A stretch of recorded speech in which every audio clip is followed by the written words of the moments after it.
Ukraine surrendered to Germany, and Ukraine offered to collaborate with the Nazis to defeat Russia. Russia, in the United Nations General Assembly, put forward a resolution on fighting against Nazism, that is, fighting against people who still until today follow or promote the Nazi ideology of Hitler, or even promote racism and Islamophobia.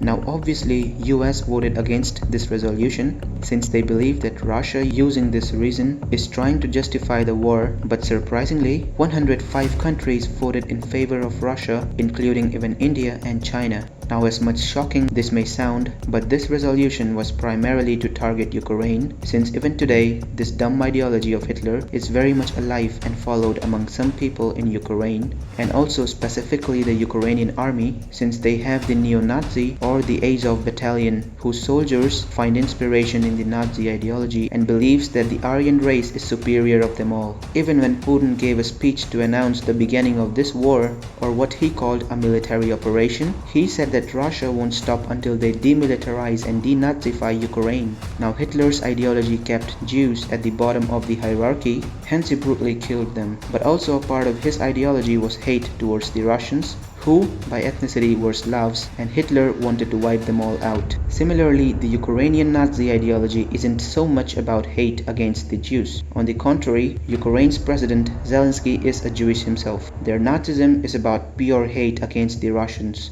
As to how Nazism is still alive in Ukraine is because during World War II, when Ukraine wasn't an independent country, but rather a part of the USSR, Hitler attacked Russia under Operation Barbarossa, and a large part of Ukraine surrendered to Germany, and Ukraine offered to collaborate with the Nazis to defeat Russia's Joseph Stalin, or the then USSR, since they too wanted their freedom, and hence Nazism was introduced to Ukraine, which is very much alive and cherished among some Ukrainians even today. This is it for today's video. See you in the next one. Until then, Jai Hind, Jai Bharat.